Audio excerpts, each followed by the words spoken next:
ఈ అడవుల్లో పోతులూరి వీరబ్రహ్మం గారి గుర్రం ఒక్కసారిగా ఆగిపోయిందట. ఎందుకో తెలుసా? ఇక్కడ ఆయన పాదముద్రలు ఇప్పటికీ ఉన్నాయి. ఈ అడవుల్లో ఒక అద్భుతమైన స్థలం ఉంది. ఇక్కడ పోతులూరి వీరబ్రహ్మేంద్ర స్వామి గారు మొట్టమొదటిసారి పాదం మోపారని స్థల పురాణం చెబుతోంది. ఒకసారి బ్రహ్మం గారు తన గుర్రం పంచకళ్యాణి మీద ఈ అడవుల్లో సంచరిస్తూ వస్తున్నారు. అప్పుడు ఒక్కసారిగా గుర్రం ఈ స్థలానికి వచ్చేసరికి ముందుకు ఒక్క అడుగు కూడా వేయలేదు.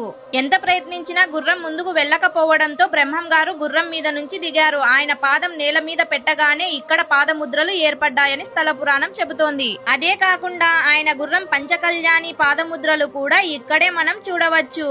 ఇప్పటికీ ఈ ప్రదేశంలో బ్రహ్మం గారి పాదం మరియు గుర్రం పాదాన్ని మీరు దర్శనం చేసుకోవచ్చు. ఈ పవిత్రమైన స్థలం బ్రహ్మంగారి మఠం దగ్గరలోనే ఉంది. కడప జిల్లా బ్రహ్మంగారి మఠం సమీపంలో చిన్న కురాల కొండల మధ్యలో ఈ ప్రదేశాన్ని చూడొచ్చు. మిట్టమానుపల్లె నుంచి బ్రహ్మంగారి మఠానికి వెళ్లే దారిలో అడవిలోకి ఒక చిన్న దారి ఉంటుంది. ఎప్పుడైనా మీరు ఇటువైపు వస్తే ఖచ్చితంగా దర్శనం చేసుకోండి. అండ్ మన ఛానల్ ని సబ్స్క్రైబ్ చేయండి. బాయ్.